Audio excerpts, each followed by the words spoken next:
Somewhere in this world, right now, there is metal that used to be a human being. A 1979 Cadillac Fleetwood, white exterior, pink interior, custom ordered, $15,000. It was crushed in a Brooklyn scrapyard in the spring of 1979, compacted, smelted, sold off by the pound.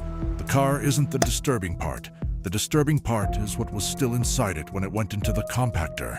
Louis and Joanna Kafora, a husband and wife, a mob associate, and the woman he loved enough to tell everything. They disappeared on March 8, 1979, and they have never been found. Not a bone, not a trace, not a single bill from the $6 million that started all of this. What happened to them is one of the most chilling stories to come out of the American mob era. Not because it was the bloodiest, not because it involved the most powerful men, but because of how preventable it was.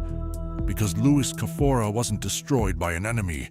He was destroyed by his own ego, by his inability to stay invisible at the one moment in his life when invisibility was the only thing standing between him and a compactor. This is that story, and if you want more stories like this one, real history, real consequences, no fiction, subscribe right now. They are waiting on the other side of that button. December 11th, 1978, 3 in the morning, Kennedy Airport, New York. 7 masked men entered the Lufthansa cargo building. Shotguns, pistols, total silence. No fumbling, no hesitation. These men moved like they had been inside that building 100 times, because in a sense they had. They knew the security layout. They knew the shift changes. They knew exactly where the money was sitting, because someone on the inside had drawn them a map. That someone was Louis Werner, a Lufthansa cargo agent drowning in gambling debts. He owed $20,000 to a bookmaker named Martin Krugman. Krugman knew Henry Hill. Hill knew Jimmy Burke. And Burke, a man who saw opportunity the way other men see sunlight everywhere and always built a plan around Werner's desperation. 9 hostages were zip-tied in the lunchroom. The cargo manager was forced to open the vault. No alarms went off, no resistance.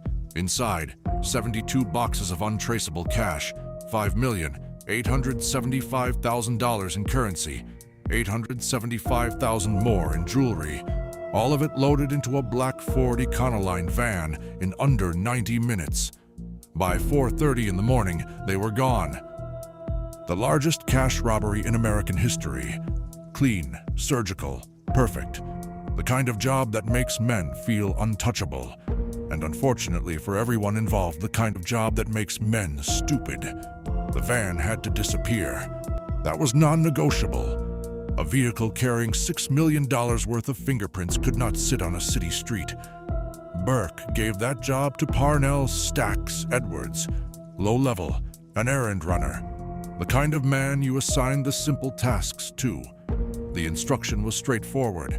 Drive the van to a Gambino-connected junkyard in New Jersey. Crush it. Walk away. Instead, Stacks drove to his girlfriend's apartment in Brooklyn, did cocaine, and fell asleep. The van sat outside for 2 days. A cop noticed it, parked too close to a fire hydrant. Ran the plates. Stolen. The van was impounded. Stacks' fingerprints were all over the interior. Within 72 hours, the FBI knew exactly who they were looking for. Burke didn't explode. He didn't flip tables. He went cold, quiet, and he told every single member of his crew the same thing. Lay low. Don't spend the money. Don't buy anything. Don't draw attention. The FBI is watching every move you make. 7 days after that warning, Tommy DeSimone and Angelo Sepe walked into Stacks Edwards' apartment. Chicken still on the plate in front of him. They shot him 5 times in the head. Burke's first body after Lufthansa. His first message. Nobody was listening closely enough. Before we talk about what Louis did wrong, let's understand who Louis was. Born and raised in South Ozone Park, Queens, a neighborhood where everyone knew everyone, and half of them were connected. Louis wasn't a made man. He was an associate. But in the mob, useful buys a long leash, and Louis was very useful. He ran a marijuana and cocaine trafficking operation that brought in serious money. He owned parking lot businesses across downtown Brooklyn, legitimate fronts, clean books. The IRS never looked twice. Louis was exceptionally good at making dirty money disappear, which is exactly why Jimmy Burke trusted him after Lufthansa. Burke funneled hundreds of thousands of dollars in heist money through those parking lots. No paper trail, no footprints, clean cash on the other side. But the relationship went deeper than business. Years before Lufthansa, Burke and Louis had done federal time together on extortion charges. They were cellmates, and mob loyalties forged in a prison cell run deeper than almost anything else. You share a wall with a man, you know him, you trust him. Burke believed Louis Kafora would never betray him. He was wrong. Louis weighed 300 pounds. They called him roast beef, sometimes the whale. He was loud where Burke was quiet, indiscreet where Burke was invisible. He was the type of man who talked too much in bars, who enjoyed being seen, who confused loyalty with invincibility. That one fatal flaw, that personality, was going to get both him and his wife killed. December 24th, 1978, 2 weeks after Lufthansa. Robert's Lounge was packed. The whole crew, their wives, their girlfriends, mink coats, diamond jewelry, the Ronettes on the jukebox, drinks flowing, because they had just pulled off the impossible, and the FBI had nothing. No arrests, no real leads, just a crushed van and a dead errand boy. Henry Hill walked in wearing a red velvet jacket. Tommy DeSimone worked the room. Frankie Carbone's girlfriend had arrived in a brand new fur coat, expensive, flashy, exactly what Burke had told them not to do. And then Louis arrived, grinning, sweating, 300 pounds of excitement barely contained in a suit. Behind him, Joanna, 26 years old, blonde, beautiful, wearing a fur coat and a diamond necklace that didn't belong anywhere near a room full of federal targets. Louis grabbed Burke by the arm and pulled him outside. Parked under the streetlights, right in front of Robert's Lounge, was a 1979 Cadillac Fleetwood. Factory fresh, white exterior, pink interior, custom ordered, $15,000. Louis stood next to it like a man who had just won the lottery. Burke looked at the car, looked at Louis, and said one word. "Congratulations." Flat, cold. Then he walked back inside. No raised voice, no warning, no threat. Louis laughed it off, slapped someone on the back, ordered another drink. He had no idea he had just signed both of their death warrants. The Cadillac was bad, but it wasn't the whole story. Burke wasn't a man who killed over one mistake. He was a man who kept score. And Louis Kafora had been running up a tab for months. FBI surveillance vans photographed the Cadillac within days. They ran the plates, traced it back to Louis. Suddenly, a trusted associate had become a federal name on a federal list. Then there was Joanna. Louis hadn't just bought her a fur coat and a necklace. He had told her everything. The heist, his role in it, how much they had stolen. He showed her cash moving through the parking lots. Joanna was 26 years old. She had no idea that every word Louis whispered to her was another nail in both of their coffins. In the mob, wives were civilians. You kept them out of it, always. Louis kept nothing out of it. Then came the skimming. Burke had handed Louis hundreds of thousands to launder. Clean money in, clean money out. Instead, Louis had been quietly keeping chunks of it. Jewelry, dinners, debts paid off, living large on money that belonged to Jimmy Burke. That wasn't carelessness, that was theft. And stealing from Burke was a category of mistake that had no recovery. Here's a question worth sitting with. Do you think Louis actually believed he could get away with all of this? Or did he know somewhere deep down exactly where it was heading? Drop your answer in the comments up. I genuinely want to read what people think. By late February, Louis knew he was in trouble. He stopped showing up at Robert's Lounge, stopped answering Burke's calls, and then he made the last desperate move available to him. He contacted the FBI, offered to testify about Lufthansa in exchange for witness protection for him and Joanna. Someone talked, someone always talks. By early March, Jimmy Burke knew exactly what Louis Kafora had tried to do. Louis was already a dead man. He just hadn't been told yet. In the mob, there is a ritual to these things. Burke didn't send men to your door. He called you, invited you, told you to come to meet him, talk things through, sort it all out. And you went. Because refusing to show up was the same as confessing, and confessing got you killed faster than anything else. March 8, 1979. Joanna left their Brooklyn apartment thinking they were going to dinner. She was 26. She thought the life was exciting. She didn't speak the language of what was actually happening around her. Louis knew. He got into that white Cadillac, knowing exactly what the summons meant. But he went anyway, because that is how it worked. You go, you sit down. You hope that somehow, some way you find the words to talk yourself back from the edge. Almost nobody ever does. They never made it to dinner. Somewhere between that Brooklyn apartment and wherever Burke told them to go, it ended. Whether the Cadillac was forced off the road, whether Louis drove to the meeting spot himself, Joanna beside him, still thinking about where they would eat that night. Those details died with them. What is certain is this. Louis and Joanna Kafora were never seen again. Henry Hill later testified that both bodies were loaded back into the white Cadillac and driven to an auto salvage yard in the Starrett City neighborhood of Brooklyn, a place where stolen cars and inconvenient evidence went to disappear permanently. The Cadillac was fed into an industrial compactor, crushed into a cube of metal 3 feet on each side, then melted, smelted, sold as scrap. Louis Kafora, Joanna Kafora, and their $15,000 symbol of everything they did wrong erased from existence together. Louis and Joanna were legally declared dead by their families in 1985. No remains were ever recovered. Louis and Joanna were not isolated cases. They were 2 names on a list that Burke had been working through methodically since December.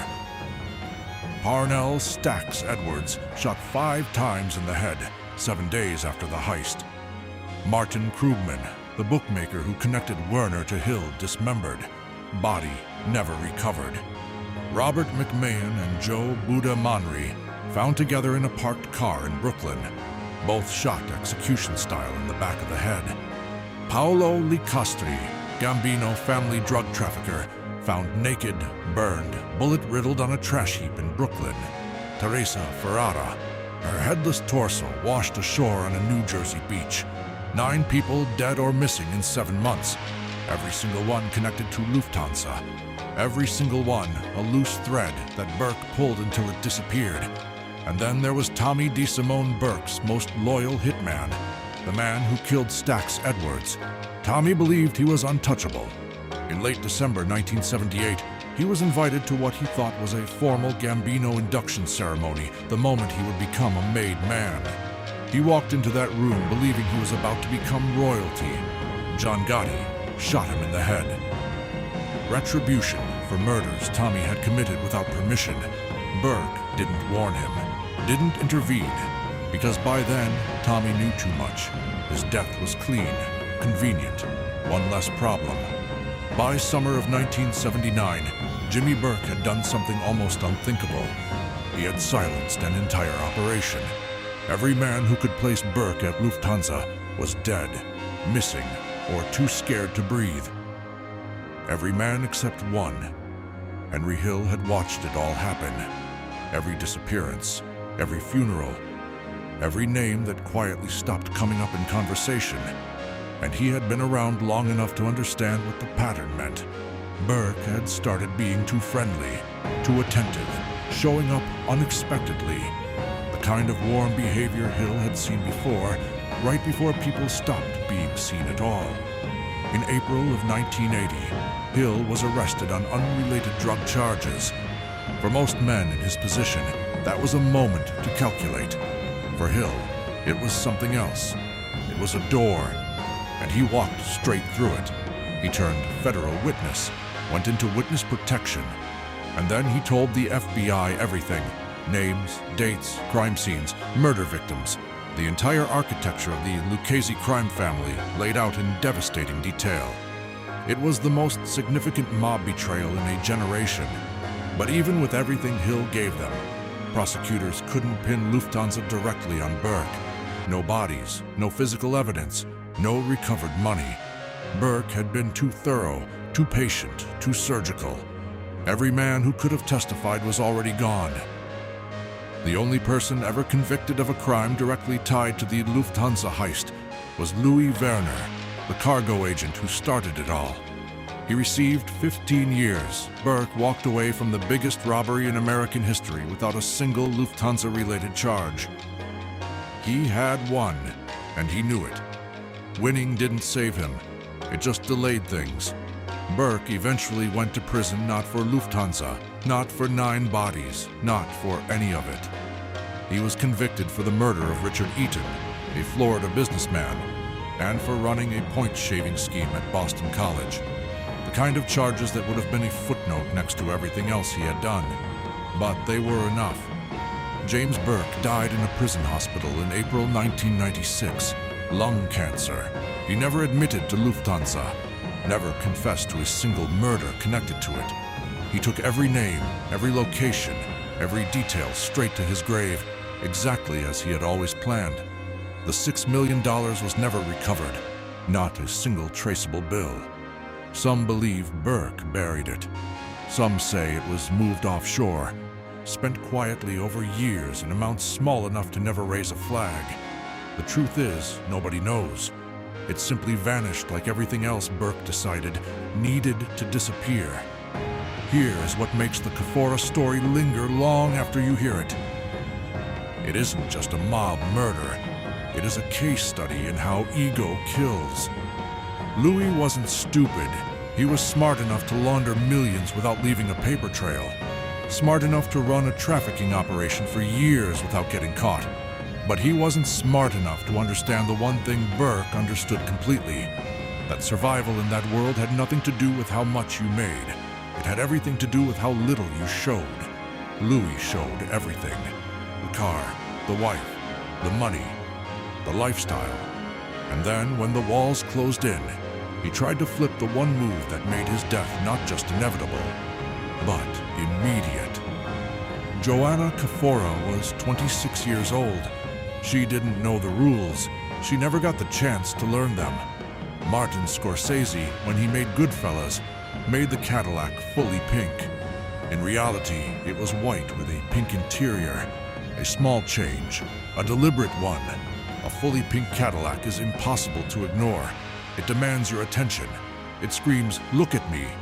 And in one image, one shot of Burke's face going cold at that Christmas party, Scorsese told you everything you needed to know about how Louis died. Not the gun, not the compactor, the car. The white Cadillac is still out there somewhere, melted down, reformed, recycled into something else entirely, living a second life that Louis and Joanna Kafora never got. That is how Jimmy Burke solved problems, not with loose ends, with erasure. If this story stayed with you, and be honest, it should hit that like button. It takes 2 seconds, and it genuinely helps this channel keep going. And tell me this in the comments. Do you think Louis Kafora knew exactly what he was doing when he drove to that meeting? Or did part of him genuinely believe he could talk his way out? I want to read your answers. The $6 million was never found. The bodies were never recovered. And Jimmy Burke was never the only one doing this. If you made it this far, you already know this channel is different. We don't sensationalize, we document, subscribe, and the next story is already waiting for you.